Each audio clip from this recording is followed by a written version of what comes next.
সকলকে স্বাগত জানিয়ে আমি আজকের ভিডিও শুরু করছি। আজকে আমি বিকালের জলখাবারের জন্য ভেজিটেবিল বার্গার বানাবো। তার জন্য কি লাগবে সেগুলো আমি প্রথমে বলে দিই। লাগছে তো আলু টিক্কি বানাবার জন্য। আলু সিদ্ধ করে নিয়েছি, গাজর, এখানে শিমলা মির্চি, কাঁচা লঙ্কা, ধনেপাতা, এখানে ব্রেড ক্রাম্বস, এখানে আমি একটু কর্নফ্লোর গুলে নিয়েছি, আর এখানে আছে এই বার্গারের পাউটা, আর এখানে টমেটো সস, মেয়োনিজ, বাটার, আর হলুদ, লঙ্কা গুঁড়ো, জিরে গুঁড়ো, ধনে গুঁড়ো আর নুন। এখন আমি কড়াইটা বসিয়ে দিয়েছি। কড়াইটাতে একটু আমি তেল দিয়ে দিই, কড়াইটা গরম হোক। এখন আমি ফার্স্টে একটু কাঁচা লঙ্কা দিয়ে দিলাম, আর শিমলা মির্চিটা দিলাম। অনেক কিছু সবজি দেওয়া যায়, আমার কাছে যা ছিল আমি সেটাই দিচ্ছি। এখন আমি একটু নাড়াচাড়া করে নিই, এটা একটু হয়ে নিই। এখন এই যে আলুটা আমি সিদ্ধ করে রেখেছি, এই আলুটা আমি ম্যাশ করে এর মধ্যে দিয়ে দেবো।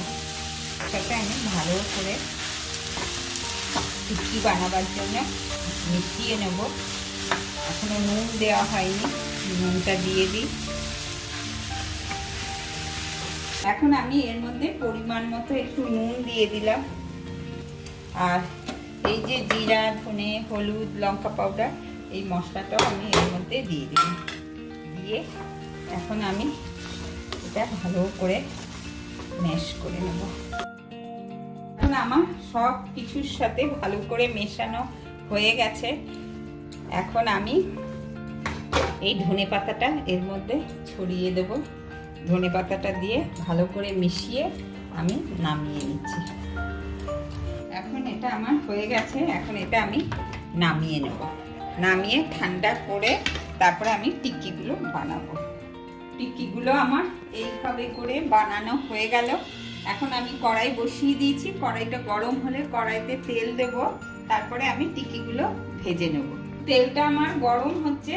এখন আমি এই টিক্কিটা এই গোলার মধ্যে দেব, দিয়ে তারপরে আমি এই ব্রেড ক্রাম্বসের মধ্যে দিয়ে ওটাকে করে নেব। করে নিয়ে তারপর আমি তেলের মধ্যে ফ্রাই করব। তেলের মধ্যে দিয়ে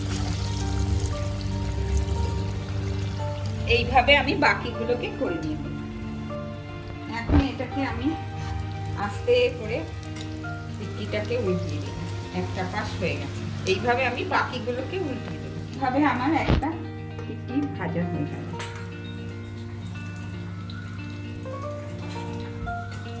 এখন সেঁকে নিয়েছি। এখন এর মধ্যে আমি বাটার লাগিয়ে দেব। এখন আমি টমেটো সস আর মেয়োনিজ একসাথে মিশিয়ে করেছি। এখন আমি এটা এর মধ্যে লাগিয়ে দেব। এর উপরে আমি এই চিজটা আমি এর উপরে দিয়ে দিলাম, আর এই টিক্কিটা আমি এর উপর দিয়ে দিলাম, আর এই পাউটা এর উপর দিয়ে কভার করলাম। এইভাবে হয়ে গেল আমার একটা বার্গার। আমি আরেকটা করে নিই। করে আমি চিজটা লাগিয়ে দিলাম, তারপরে এই চিজটা আমি এর উপর দিয়ে বসিয়ে দিলাম, আর এই আলুর টিক্কাটা এর উপরে আমি দিয়ে দিলাম, আর এটা দিয়ে এটাকে আমি কভার করে দিলাম। এইভাবে আমার হয়ে গেল বার্গার। এইভাবে আমার রেডি হয়ে গেল ভেজ বার্গার। আপনারা ঘরে এইভাবে বানিয়ে খাবেন। আর ভিডিওটা ভালো লেগে থাকলে আপনারা লাইক, শেয়ার, কমেন্ট, সাবস্ক্রাইব করবেন। আমার পাশে